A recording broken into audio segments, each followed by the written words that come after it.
পড়ার বিষয় পক্ষ থেকে বলছি, তোমরা যারা নেতাজি মুক্ত বিশ্ববিদ্যালয়ে পড়ো সেকেন্ড ইয়ার এডুকেশন অনার্স, তাদের জন্য আমরা পড়ার বিষয় পক্ষ থেকে CCED 07-এর শেষ মুহূর্তের একেবারে ফাইনাল সাজেশন নিয়ে এসেছি। এই প্রশ্নগুলো যদি তোমরা পড়ো তাহলে কিন্তু পরীক্ষা অবশ্যই আশা করি তোমরা কমন পাবে। তোমরা অলরেডি 5th 6th পেপার দিয়ে দিয়েছো, অর্থাৎ CCED 05 এবং 06 পরীক্ষা হয়ে গেছে এবং তোমরা রুটিনও সবাই পেয়ে গেছো, সবাই জানো কোথায় সিট পড়েছে জানো। তবুও আমরা একবার এই পরীক্ষার ডেটটা একবার দেখিয়ে দিই। দেখো, নেতাজি সুভাষ মুক্ত বিশ্ববিদ্যালয় second year education honours CCED 07-এর পরীক্ষার ডেট হচ্ছে 1 ফেব্রুয়ারি 2025 সালে দুপুর 2টো থেকে 4টে পর্যন্ত। এবং মার্কস ডিভিশনটাও তোমাদের একবার দেখিয়ে দিই। তোমরা অলরেডি অবশ্য 5th আর 6th পেপার দিয়ে দিয়েছো এই বছর, তবুও বলছি 10 নম্বরে 4টে প্রশ্ন থাকবে, 2টো কোশ্চেন লিখতে হবে অর্থাৎ 20 নম্বর। 6 নম্বরে 6টা কোশ্চেন থাকবে, তোমাকে 3টে কোশ্চেন লিখতে হবে অর্থাৎ 18 নম্বর। 3 নম্বরের 8টা কোশ্চেন থাকবে, তোমাকে 4টে কোশ্চেন লিখতে হবে অর্থাৎ 12 নম্বর। অর্থাৎ টোটাল কিন্তু 50 নম্বরে তোমাকে লেখা পরীক্ষা দিতে হবে। আর 20 নম্বর তোমরা অ্যাসাইনমেন্ট অনলাইনে জমা দিয়ে দিয়েছো, অর্থাৎ 70 নম্বরে কিন্তু তোমাদের পরীক্ষা হবে।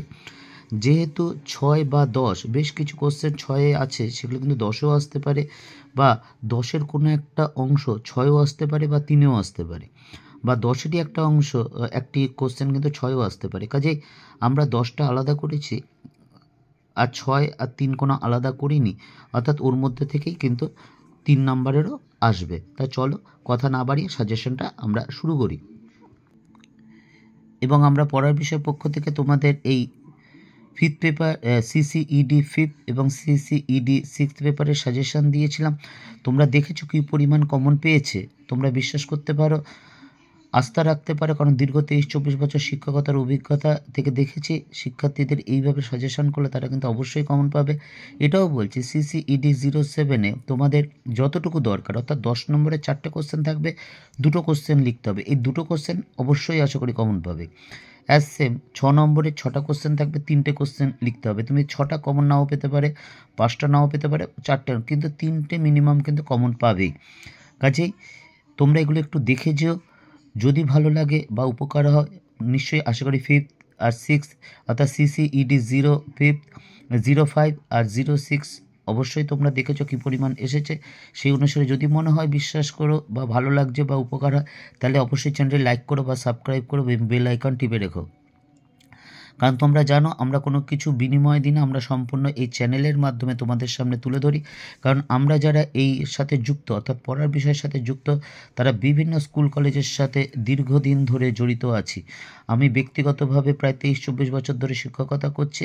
কাজেই তোমাদের যাতে কিছুটা উপকৃত হয় তার জন্যই কিন্তু আমাদের চ্যানেলটা খোলা। এবং বলেছিলাম যে আমাদের বেশ কিছু শিক্ষার্থী নেতাজি মুক্ত বিশ্ববিদ্যালয়ে পড়ে, মাধ্যমিক বা উচ্চ মাধ্যমিক পাশ করার পর বা গ্র্যাজুয়েশন করার পরও নেতাজি মুক্ত বিশ্ববিদ্যালয়ে ভর্তি হয়। তাদের বিভিন্ন অসুবিধার কথা শুনেই কিন্তু আমরা এই চ্যানেলটা খুলেছিলাম বা খুলেছি, যাই বলি না কেন, যাতে তোমাদের উপকার হয় বা সুবিধা হয় বা ভালো লাগে। যদি ভালো লাগে তাহলে চ্যানেলটি লাইক করবে বা সাবস্ক্রাইব করবে বা বেল আইকন টিপবে, আর তা না হলে কিন্তু একদম কিচ্ছু করবে না।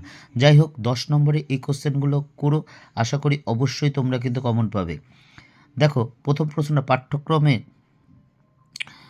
পাঠ্যক্রমের সহপাঠ্যক্রমিক কার্যাবলীর ক্ষেত্রে শিক্ষকের ভূমিকা আলোচনা করো।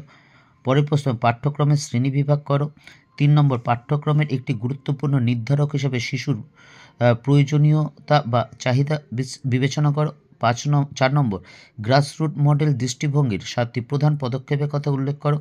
5 নম্বর, পাঠ্যক্রম উন্নয়নে কিলপ্যাট্রিক পদ্ধতির বর্ণনা করো। 6 নম্বর, পাঠ্যক্রম উন্নয়নের বিভিন্ন ধরনের মডেল উল্লেখ করো।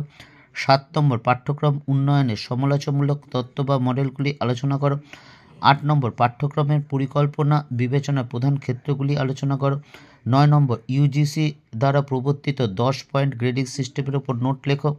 10 নম্বর, পাঠ্যক্রমের মূল্যায়নের ধাপগুলি আলোচনা করো। 11 নম্বর কোশ্চেন, মাইক্রো ও মাইক্রো স্তরের পাঠ্যক্রমে মূল্যায়নের বৈশিষ্ট্য দেখো। এই মাইক্রো স্তর এটা আলাদাভাবে 6 নম্বরও আসতে পারে বা 3 নম্বরেও আসতে পারে। মাইক্রো স্তর কী, অর্থাৎ সংজ্ঞা দাও। যাই হোক, এই 11টা কোশ্চেন তোমরা যদি পড়ো তাহলে আশা করি তোমরা 10 নম্বরে যে 2টো কোশ্চেন লিখতে হবে, 4টে কোশ্চেন থাকবে, তার মধ্যে কিন্তু অবশ্যই কিন্তু 2টো কমন পাবে। এবার চলো 6 নম্বর বা 3 নম্বর যেখানে থাকতে পারে বা যে অংশ থেকে আসতে পারে সেগুলো আমরা আলোচনা করি। তবে একটা কথা বলি, আমি আগেও বলেছি যে তোমাদের এই অংশটাই, যে ধরো 8 নম্বরের কোশ্চেনটা, ধরো পাঠ্যক্রমের পরিকল্পনা বিবেচনা প্রধান ক্ষেত্রগুলি আলোচনা করে, এটা 6এও আসতে পারে, তাহলে তোমাকে একটু ছোট করে লিখতে হবে। 10এ আসলে যতটুকু লিখতে হবে, 6এ আসলে একটু ছোট করে লিখতে হবে, বা 10এরটাও তাই হতে পারে, 6এও আসতে পারে। কাজে যাই হোক, তোমরা কিন্তু এগুলো রেডি করে রেখো। এবার চলো পরের অংশ, অর্থাৎ 6 বা 3 যেখান থেকে আসতে পারে সেগুলো নিয়ে আমরা কিন্তু আলোচনা করি। দেখো, এই চয়েস ভিত্তিক ক্রেডিট সিস্টেম কি, এটা 3এও আসতে পারে, 6এও আসতে পারে, এবং সেই অনুসারে শুধু 3এ হলে শুধু ডেফিনেশন দিয়ে ছেড়ে দিলেই হবে, কিন্তু যদি 6 আসে তাহলে একটু বৈশিষ্ট্য দিতে হবে, বা সুবিধা দিতে হবে দুটো, বা অসুবিধা দিতে হবে দুটো, অর্থাৎ ফুল প্যাকেজটা করতে হবে। 2 নম্বর দেখো, পাঠ্যক্রমের মূল্যায়নের উদ্দেশ্য লেখো। 3 নম্বর সিস্টেমের সংজ্ঞা দাও। 4 নম্বর পাঠ্যক্রম ও সিলেবাসের মধ্যে পার্থক্য লেখো। 5 নম্বর শিক্ষার প্রধান উপাদানগুলি আলোচনা করো। 6 নম্বর পাঠ্যক্রমের প্রকৃতি ব্যাখ্যা করো। 7 নম্বর কারিকুলাম ডিজাইনার কি। 8 নম্বর পাঠ্যক্রমের প্রকৃতি ব্যাখ্যা করো। এই মাত্র 8টে কোশ্চেন।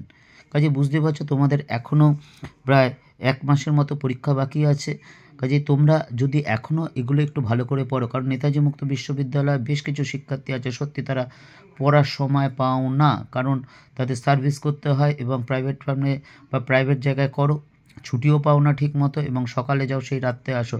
তাদের বলছি তোমরা এগুলো একটু দেখে যেও, একটু কনসেপ্ট নিয়ে যেও, তাহলে কিন্তু তোমরা আশা করি পাসটুকু করতে পারবে। আর যারা সময় পাও, পড়াশোনা করছো, তাদের বলছি এগুলো একটু লিখে প্র্যাকটিস করো। একটু যদি লিখে প্র্যাকটিস করো তাহলে কিন্তু তোমরা 50-এর মধ্যে বেশ ভালো সাজেশন কমন তো পাবে, আর নাম্বারও কিন্তু ভালো পাবে। আর তোমাদের লাস্ট কথা বলেছিলাম, তোমরা এই পড়ার সাথে সাথে আর কি ট্রেনিং করলে বা পড়াশোনা করলে তোমাদের জীবিকার ক্ষেত্রে বা চাকরির ক্ষেত্রে সুবিধা হতে পারে, অর্থাৎ কেরিয়ার কাউন্সেলিং। আমাদের 3 জন আছেন, সবচেয়ে বেশি যিনি অভিজ্ঞ তিনি প্রায় 37-38 বছর অভিজ্ঞতা সম্পন্ন, অবশ্য রিটায়ার মানুষ তিনি, কিন্তু তার অভিজ্ঞতার ভাণ্ডার অনেক। যাই হোক, তা তোমরা যদি তোমাদের সমস্যার কথা বলো তাহলে আমরা তাদের মাধ্যমে তোমাদের সমস্যার সমাধান করার চেষ্টা করব। 100% যদিও বা না পারি, 99.99% কিন্তু অবশ্যই পারবো, এটা আমাদের দৃঢ় বিশ্বাস। পড়ার বিষয় পক্ষ থেকে এতটুকুই, শুধু পরীক্ষা ভালো দেবে তাই না, খুব ভালো রেজাল্ট হবে তাই নয়, সারা জীবন সুন্দর সুখের আনন্দময় হয়ে উঠুক পড়ার বিষয় পক্ষ থেকে, কিন্তু এটাই আমাদের একমাত্র কামনা।